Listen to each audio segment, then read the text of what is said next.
This is Jared with Stampede Blue. This is your Indianapolis Colts post-game wrap. The Colts lost today at home in a nail-biter to the Pittsburgh Steelers. Final score was 20-17. And I gotta say, watching the Colts at this point is kind of like holding a cat in a wet paper bag. Man, as soon as that cat realizes it's wet, it's over. So what I'm really getting at is that the first half of every football game this year, the Colts have been able to game plan pretty effectively against all of their opponents and have kept most of the games this year close until the third quarter. Basically, once the opposing team has seen all of your plays and knows that your quarterback only has a limited repertoire, every time you get into a formation, they have enough information to suggest that you're probably going to run this play out of that formation. If they motion this guy, he's also going to be the target of the football. And then plays break down, and the Colts give up the ball inside their own 10-yard line, and that's how you lose football games. When your opponent gets to start 1st and 10 inside your 10, you lose. They score points. And then, essentially, this is a young defense, and occasionally they're going to make mistakes. And if the offense isn't able to move the football and put some real points on the board, they're going to let teams back into games because they don't have to try very hard. You remember, if you can only be up by like 10 points, and the Colts are guaranteed, we're going to give up 10 points in the second half, it's going to happen. Football teams, these are professional football players. At some point, the offense is going to click. And I will say that the Colts did very well against Antonio Brown for most of the day. For the record, he had 3 catches on 7 targets for 47 yards. On offense, Jacoby Brissett had a pretty good day. All things considered, did have a big mistake and a big blunder, but he did hit wide open receivers that broke the opponent's coverage. And Carlos Rogers had a nice long touchdown catch, as did Dante Moncrief. I don't think that does anything for anyone's jobs. It certainly did help with morale. Didn't even mind the celebrations.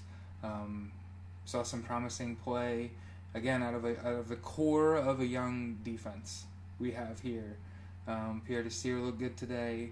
And then, Matthias Farley has looked really good for me all year. The safety out of Notre Dame. And then, the defensive line rotation has looked really good with Al Woods, John Hankins, Marcus Hunt, and obviously the injured Henry Anderson have just been really good all year. And just giving up plays when they're left on the field too long, when the offense has to give up the football and we give up field position, and then eventually one of the best players in the NFL is going to get you for 30 or 40 yards, and that'll just be the ball game.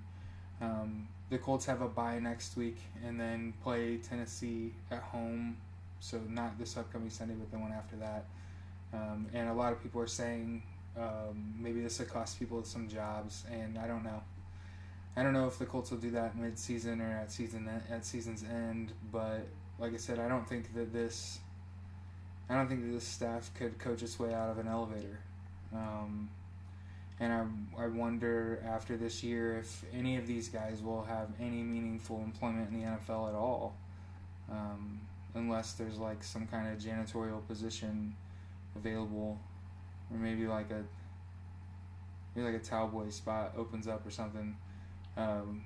But in all seriousness, you're going to read a lot about these guys should be fired, and while I'm not saying that, I'm also saying like the defense is young, it shows some promise, they held up pretty well, they got beat up a little bit by some speed. Juju Smith-Schuster certainly gave it to them today, and like I said, just turn the ball over in a bad spot, give up points in a tight game like that, and then get a mix-up in coverage, and the middle of the defense got exposed today.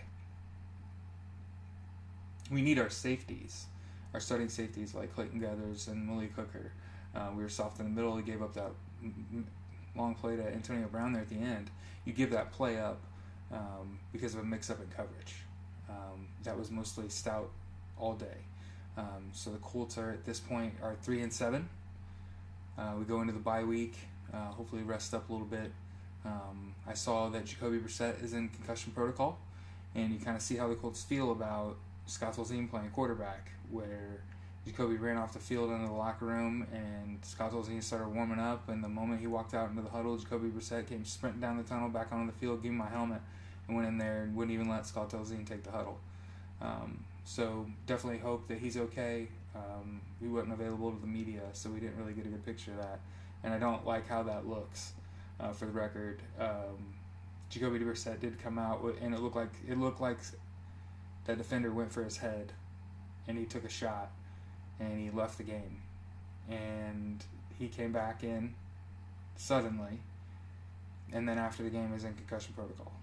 That kind of worries me. I don't like how that played out, but then again, this season hasn't been particularly enjoyable. That said,